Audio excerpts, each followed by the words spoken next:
Okay, here we are at the Quiddy on March 10th. We're redoing the bridge here, making it 2 lanes.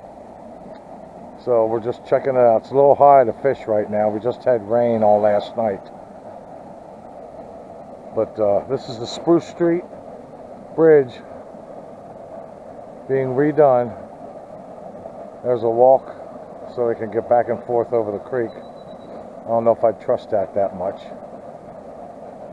But they just started pouring the concrete. So it might be a little while till this bridge is completed, but they're going to make it. Used to be 1 lane, now it's going to be 2.